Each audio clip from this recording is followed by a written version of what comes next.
Dëfrim Methasani është një nga figurat më të njohura të gazetarisë sportive shqiptare, me një karrierë që shtrihet në më shumë se 3 dekada. I lindur në Dibër, ai është rritur me dashurinë për sportin, një pasion që do ta shoqëronte gjatë gjithë jetës, fillimisht në fushë si sportist dhe më pas përballë mikrofonit si zë i sportit shqiptar. Në rinin e tij, Methasani ka luajtur futboll me ekipet e moshave në Peshkopi. Megjithatë, siç ka treguar edhe vetë, shumë shpejt kuptoi se talenti i tij nuk ishte te këmbët, por te fjala. Kjo e orientoi drejt gazetarisë, duke e kthyer pasionin për sportin në profesion. Hapat e parë në media i hodhi në fillim të viteve 90 në Radio Tirana, ku vjoi më pas në redaksin sportive të Radio Televizionit Shqiptar, aty ku ai do të ndërtonte profilin e tij profesional. Zëri i tij karakteristik dhe analiza e qartë e bën një nga figurat më të besueshme të ekranit në raportimin e ngjarjeve sportive. Gjatë karrierës së tij ka realizuar dhe moderuar një sër emisionesh sportive, kronika, intervista dhe dokumentar, duke ndjekur nga afër zhvillimet më të rëndësishme të sportit shqiptar dhe ndërkombëtar. Ai ka qenë ndër gazetarët që kanë përcjell me emocion momentet historike të kombëtares shqiptare. Përtej profesionit, Dëfrim Methasani njihet si një familjar i përkushtuar, bashkëshort dhe baba i 3 vajzave, për të cilat ka folur gjithmonë me krenari. Ai ka treguar publikisht se forca më e madhe në momentet e vështira ka qenë uniteti, dashuria dhe mbështetja mes tyre. Kështu, Dëfrim Methasani është dëshmia se madhështia e një njeriu duket kur arrin jo vetëm suksese profesionale, por në mënyrën kur qëndron i palëkundur, ruan dashurinë, besimin dhe dinjitetin edhe në ditët më të vështira.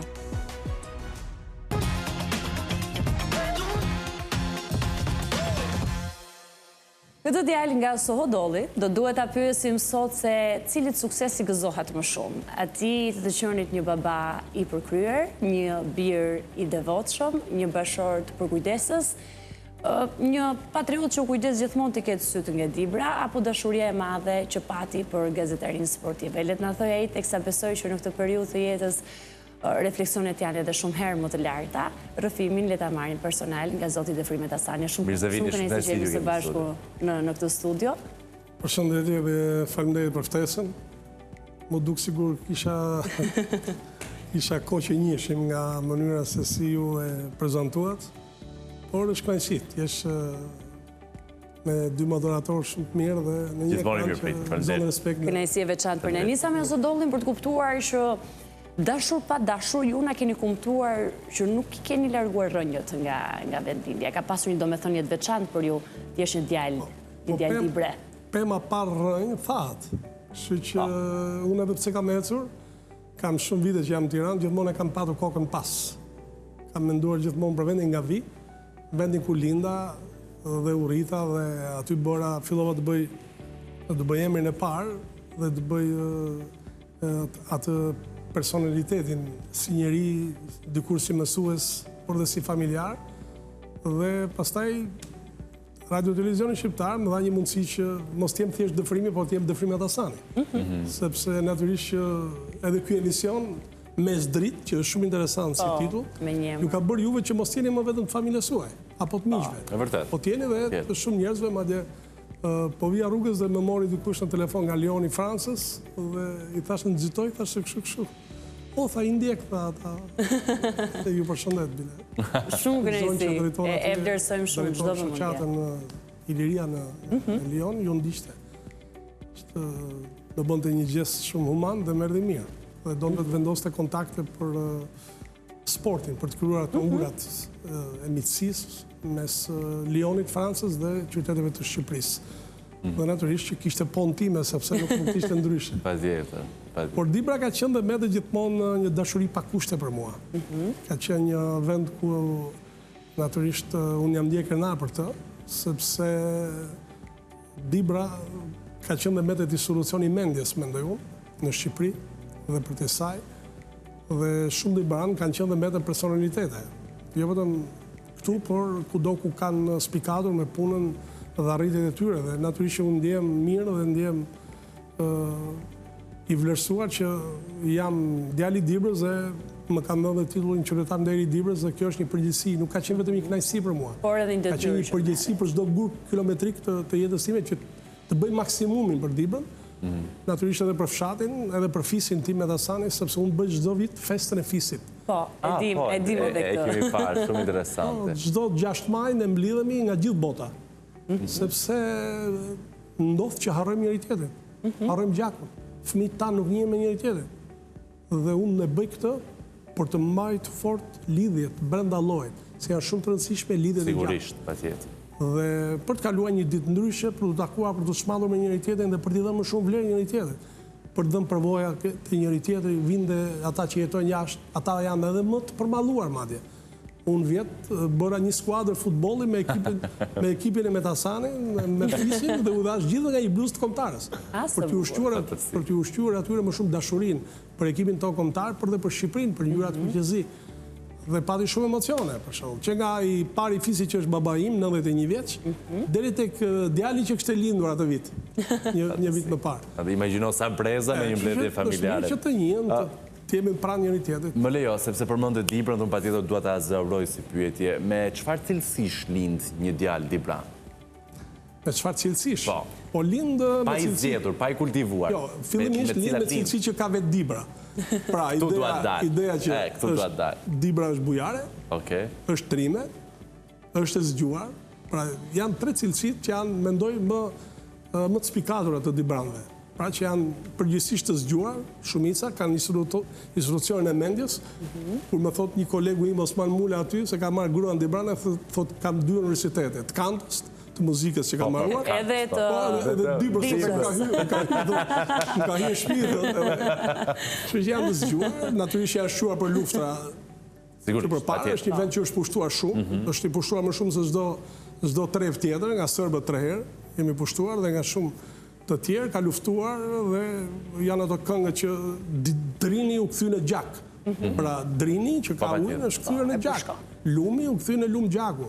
Pra ka ndënë shumë jetë, është derdhur shumë gjak, ka patur shumë sakrifica, edhe familja ime, shtëpia ime është djegur nga serbët, dikur dhe familja ime ka ardhur edhe në Tiranë, ku natyrisht na janë hapur portat. Ndaj Dibra i ka bërë Tiranës edhe memorial, por edhe këngë. Faleminderit moj Tiranë, i ka shprehur mirënjohje edhe përmes këngës. Haxhi Maçllara, nëse e keni dëgjuar atë këngën, faleminderit moj Tiranë. Ja ka bërë Dibra në shenjë mirënjohje dhe respekti, sepse Tirana hapi dyert dhe në Tiranë është edhe një lagje që quhet lagje e Dibranëve në Tiranë, tek Xhamlliku lart, ku shumë te porcelani i teatrës, por ka edhe shumë lagje të tjera ku Dibranët kanë ardhur edhe punën dhe djersën e tyre kanë bërë emrin. Pra dhe kanë ditur të ndërtojnë marrëdhënie me tiranësit. Dhe Dibra ka edhe pastërtinë që e ka element tipar shumë dallues. Dibranët janë shumë pastër. Po të hysh në shtëpi të Dibranëve, ata gjën e parë e kanë pastërtinë. Pastërtinë dhe gatimin kuptohet. Pastaj jufkat, sheqerparja, pula me juftë. Që nuk kanë të paguar, nuk kanë të paguar, do të shkojmë ditë. Është dhe kohë drege tani dhe mos më detyroj të uftoj. Kemi gatuar. Të uftoj në një dreg atje që ta besoni të që them. Mikpritja jashtëzakonisht. Ne jemi lokale se jemi në televizion.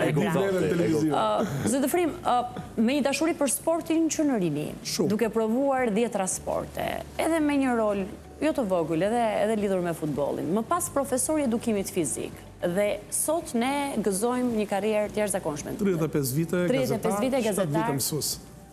Shiko, cilësitë i kisha sepse isha një trup i gjatë, isha djali i parë i shtëpisë, natyrisht që interesimi prindve ishte gjithmonë që unë të arrija ato që dëshiroja, ëndra ime ishte gjithmonë sporti realisht, më pas lindi gazetaria sportive, qënë të sinqert, sepse kur je fëmijë nuk e kupton për të bërë gazetar. Aq më tepër kur jetoja unë atje, që ishte shumë lak kryq qytetit, atëherë ishte vetëm një media, vetëm radio televizioni, nuk ishte si tani që ju keni mundësira që të tregoni vlerat dhe asetet e tua në ekranet ndryshme, apo në mediat, në portale, në media private dhe shumë tjera. Atëherë ishte vetëm radio televizioni shqiptar.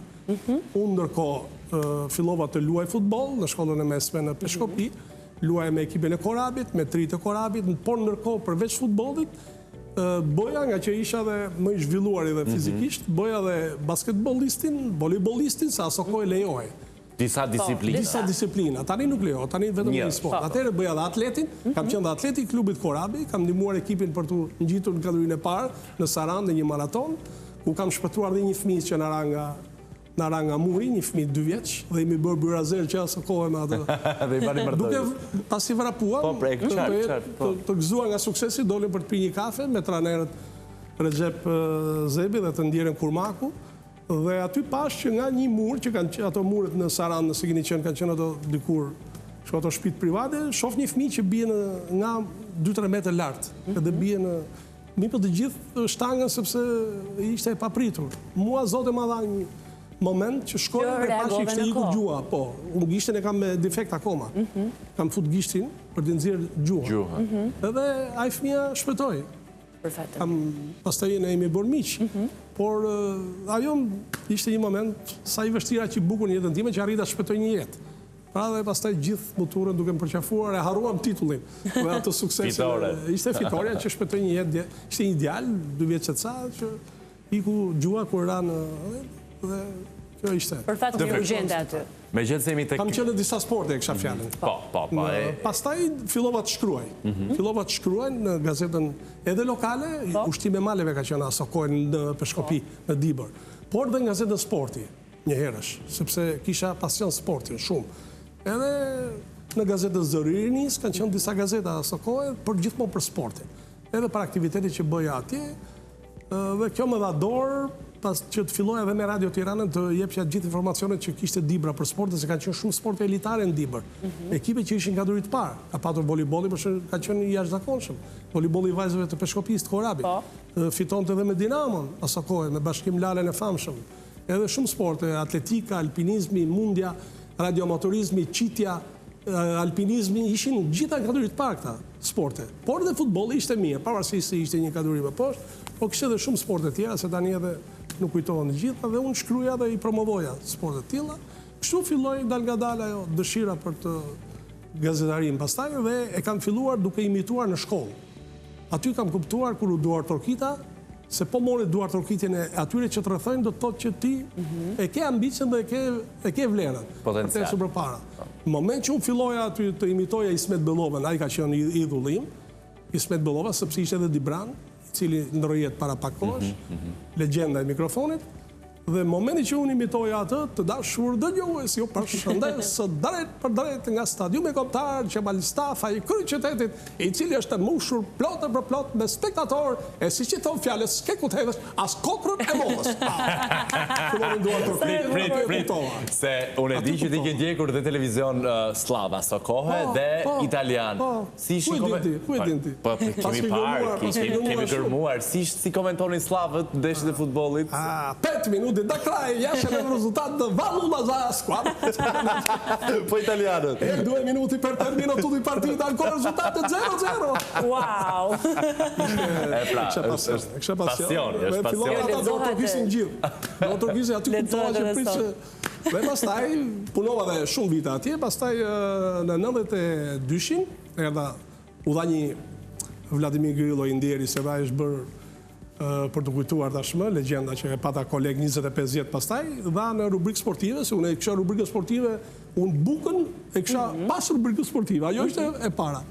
Aty dha një lajmërim që kërkoshin komentator sportiv dhe gazetar sportiv, dhe kam bërë me vrap nga Peshkopia, erdha në Tiranë, pastaj që u atashova pranare të televizionit, më çuan në një ndeshje në Elbasani Partizani, në 92-shin me 17 shtator 92.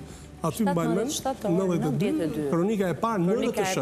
Në radio ka filluar 186, 85-ën, në radio dhe me median e shkruar. Ndërsa në televizion kronika e parë është me 17 shtator 92, Labiloti Partizani. Dhe titulli i kronikës ishte Partizani ngec në qafkrap. Sa Sokoj ka qenë rruga nga qafkrap. Dhe ideja ngec sepse nuk fitoj Partizani. Dhe nuk fitoj do. Sporti ka këto, lojrat e fjalëve. Më njërë se si kisha bërë dhe tekstin dhe diksioni pastaj, ishte komisioni jashtëzakonshëm atëherë. Nuk ishte telefona, na thanë kujti dalë emrin darkë, ka fituar. Dhe unë shkoj te Daja, se kisha Daja në kombinat, me shtëpi, edhe duke ndjek rubrikën sportive, kur tha i ndjeri Vladimir Grillo, tha kronikën në Elbasani Partizani e sjell, tha bashkëpunëtori ynë Dëfrimet Hasani. Aty jam ngritë kështu lartë dhe më ka rënë ajo abazhuri këtu. Sigur të kishe fituar një që kam abazhur sipër, zova, u paraqita pastaj dhe vazhdoj një karrierë afro 35 vjeçare, 34 vjet televizion, 35 33 vite tha. 35 bën me gjithë radion. 35 vite. Që jam i sigurt t'i takuar me shumë kolegë, ke kaluar shumë kohë me kolegë, ke bashkëpunuar dhe ne të gjithë nuk do i sillnim dot në këtë studio televizive në kaq kohë sa kemi për këtë intervistë. Por kë mendon ti se kemi veçuar? I cili ka një përshëndetje për ty, e kishte me shumë e ragë, dhe tha patjetër. Nga cili brez? Se duhet ndarë me brez. Po tani, Një nga bashkëpunëtorët e tu të përhershëm për një kohë të gjatë që ju bashkon institucione i televizionit shqiptar? Për para se ti ngel hatri dikuj tjetër, më mire ndjekim, se pastaj unë ngel hatri kolegëve dhe s'duam që tjetë hatërmbendje. E shojmë të ke grani. Ju përshëndes, kam kënaqësinë që ta përshëndes kolegun Metasani prej vitesh, prej shekush të kështu koleg. Ai e ka të themi zot qëndrimin në të njëjtin vend, është ai që shkon aty ku ka jetë dhe edhe ku nuk ka shumë gjallëri, të primi është nga ata njerëz që nuk përdorën për të quar gjallërinë kudo që ai shkon. Ai sa ne me humor dhe njëri themi Metasani e vend, sepse gjithmonë është njeriu që sjell surpriza jo vetëm për kolegët, por edhe për komunitetet ndryshme kudo ku të primi Metasani ka pasur pak nga historia e karrierës tij. Kështu që unë kështu do ta përshëndes sot. Të prim presim surprizën e radhës nga Metasani e vet. Ja dhe zoti Genci. Genci Mera, me Genci kam nisur bashkëpunimet e para në Radio Tirana, dhe unë dua t'i shpreh një mirënjohje dhe një falënderim, pastaj në televizion, sepse unë prandaj mendova se mos është në një sportit, që është vetëm për sportin dhe prandaj nuk e thash direkt emrin, por me Gencin kemi filluar bashkëpunimin. Unë kam filluar në Radio Tirana fillimisht, në 91-shin kam filluar bashkëpunimet me Lulzim Vesiun, i cili bënte emisionet e ushtarit, dhe me Ahmet Sharin, që bënte emisionet e sportit, që bëja këto më çonte për stadiume kështu. Kështu ka nisur në Radio Tirana. Dhe Genci kishte një emision të mëngjesit shumë të bukur, ka qenë nga emisionet e para live, që i thonin drejt për drejt, dhe bënte një emision që filloja sa kohë nuk ishte me ato shablonet e dikushme që kontrolloi çdo gjë. Genci bëri emision e parë të lirë, që flitej edhe për tema të drogës, të sidës, sensitive aso kohë. Sensitive që aso kohë bënin figurë. Dhe Genci e pati këtë kurajo dhe kemi bashkëpunuar dhe vazhdojmë të jemi miq dhe shok. Genci sot është drejtori Radio Tiranës, aktualisht ka qenë drejtor prodhimi në RTSH dhe gjej rastin edhe unë të shpreh mirënjohje. Unë i them zëri institucional i Radio Televizionit Shqiptar, sepse ai lexon spotet edhe të kombëtarës. Spotet sportive të ndeshjeve dhe spotet e dokumentareve të mia, ai lexon. Kur thotë nga dëfrim Metasani, po babai ky po bukur. Ju falenderoj Genci. Zoti Metasani, keni fituar edhe në dashuri. Dhe kjo është një fitore shumë e rëndësishme. Dhe keni ndërtuar folezën tuaj të bukur me 3 vajza të mrekullueshme, ku ndër vajzat tuaja me Lunën kemi patur një komunikim të her pas hershëm. Është kjo fitoria më e madhe juaja? Natyrisht që fitoria e jetës është familja, mendoj. Fitoria kryesore e jetës, sepse njeriu ka nevojë për shumë gjëra në jetë. Aq më tepër kur ke një familje dinjitoze, një familje të shëndetshme, dhe unë them që jam me fat për ato çfarë kam. Aq më tepër që të paktën mendoj që kam bërë një zgjedhje, jo thjesht një zgjidhje, duke ditur që të kemi njëri që të jetë në shërbim jo vetëm timin, por në shërbim të fëmijëve tanë, të vajzave tona, bashkëshorten, por dhe me fat që kam 3 vajza, të cilat vërtet unë them krenaria e babit secilës, sepse deri më sot më kanë rritur emrin, personalitetin, më kanë rritur kënaqësinë dhe kam ecur në kokën lart. Nuk ma kanë ullur kokën asnjëherë. 2 prej tyre më kanë bërë dhe gjysh, Blerta 2 herë, me djalin Matias, vajzën Nina dhe e vogla Rina më ka bërë gjysh me Duan, e vogël që është më e vogla e gjithë shtëpisë son, e cila më mbush një vit pas 2 muajsh. Kështu që them që jam me fat për familjen që kam dhe jam i lumtur dhe i mbushur shpirtërisht, sepse është shumë e rëndësishme që njeriu të jetë i mbushur shpirtërisht dhe unë them që këtë e kam arritur dhe jam vërtet i lumtur dhe krenar. Vitin e kaluar, në rrjet qarkulloi një video e një mbese e cila merrte gjyshin e saj 90 vjeçar dhe çonte për herë të parë në Rom, meqense Roma kishte qenë destinacioni i tij i ëndrave. Dhe në mes je ti, sepse ti i babai i kësaj vajze dhe ti i djali i këtij zotërie. Çfarë të ka mësuar babai që ti ja ke mësuar vajzën? E para mirënjohja. Duhet jemi mirënjohës për çdo gjë që të tjerët bëjnë tek ne. E dyta të dua më të mëdhejt, të duam prindit, gjyshi, por natyrisht edhe fëmijët, nipërit dhe mbesat. Na kam mësuar shumë gjëra, sepse prindërit mësojnë shumë gjëra. Ju vetë jeni që keni prindër dhe kuptoni se sa e rëndësishme ka qenë roli i tyre në jetë. Por unë babajnë e kam padur si shok realisht. Ai për fat jeton është 91 vjeç dhe ka qenë shoku më i mirë jetës time. Kam padur që nga dita që unë kam filluar të kuptoj një jetë, e kam kuptuar që kam një shok, jo thjesht një baba, kam një njeri që përkujdese për mua dhe kështu e kam trajtuar gjithmonë. Dhe këtë jam përpjek të bëj dhe unë me fëmijët e mi. Me vajzat i trajtoj si shoqe, si mike. Dhe kemi ndarë çdo gjë së bashku. Dhe jam i lumtur që vajzat ruajnë të njëjtin respekt që ruaj unë për babajnë edhe ata për gjyshin. Dhe surpriza që i bëri vajza më bëri shumë krenar, sepse babi i kishte treguar një histori dikur kur ishte 6 vjeç. Italia kishte pushtuar aso kohë fshatin ton, Sohodolli, dhe kishin vendosur kampingun e tyre. Mirë, italianët kishin qef breshkat, po. E ki parë filma shqiptare. Filma. Dhe babi që ishte i vogël luante futboll me fëmijët e tjerë dhe kur shkonin atje, ata i thonin tartakuti për breshkat. Na sillni tartakuti, na sillni breshkat dhe u jepnin panine, bukë të bardhë, bukë dhe tregon babi që hanin bukë me panine, në kuptimin se u duke një gjë tjetër me panine aty. Dhe kishte babi mirë po ishin sjell mirë në fshat, nuk kishin bërë pra vrasje kështu gjëra, ishin sjell mirë dhe babi ruante respekt për italianët. Dhe thoshte në një bisedë private me vajzën, i bëri një intervistë vajza kështu për kënaqësi Luna, dhe ky thotë që a ke një ëndër në jetë, i thotë. Thot ta shoh një Romën edhe s'dua gjë tjetër. I thot babaj. Dhe ajo shënon dhe i pret biletat pa i ditur babi. Dhe ja bën 6 punë përpara. Dhe ja bën surprizë dhe ikin vetëm qëndroj një natë e çon vetë pikat më të bukura. Të Romës. E kemi parë video, është nga video më emocionale që ajo që kur zgjen duke paguar. Edhe betohet vetëm për kokën tënde do t'i jap lekët. Është shumë e këndshme specifike. Zoti Metasani. Nënën e kam shumë të mirë Farien, në Farie se përmendim gjithmonë babaj dhe duket ndonjëherë që e lëm hije. Por asnjëherë nëna është mbretëreshe e shtëpisë. Është mbretëreshe e shtëpisë, është shumë e mirë, është shumë e sjellshme. Edhe natyrisht që na ka pikë të dobët, ne jemi 4, se një na ka vdek një motër. Jemi 2 motra, Natasha dhe Lili dhe një vëlla Artani.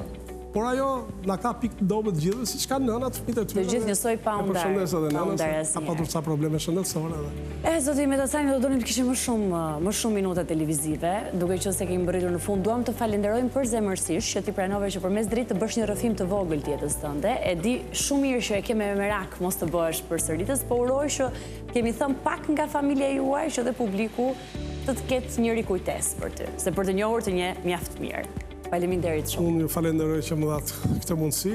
Jo, kisha me merak sepse natyrisht njeriu kur del dhe në ekranet tjera dhe unë duke qenë vetë gazetar e kuptoj se sa ne të kuptojmë shumë mirë. Është jo për t'ju aprishur ju, sepse unë asnjëherë nuk kam thënë jo për Vision Plus dhe për emisionin tuaj veçanërisht. Edhe për Glorin që e përshëndes shumë se e kam shumë mirë dhe dua shumë atë njeri. Por doja t'isha realist me ju konkret, doja t'isha i pastër me ju që ideja që mos bijem në përsëritje të shumë gjëra, por ju që gjetur dhe këtë trajtimin tjetër, jo me familjen, por me profesionin, me moment. Dhe me zdrit qofshi gjithë jetën. Faleminderit shumë të goja. Zonja dhe zotrinj, gjithë stafi juaj, se pak ta nuk ka sukses. Absolutisht. Jemi një ekip i madh. Se ne dalim në ekran, por ata që na nxjerrin në ekran janë gjithë çunat, vajzat, kameramanët, teknikët, regjisorët, të gjithë bashkë bëjmë gjëra të bukura. Televizioni funksionon si skuadër.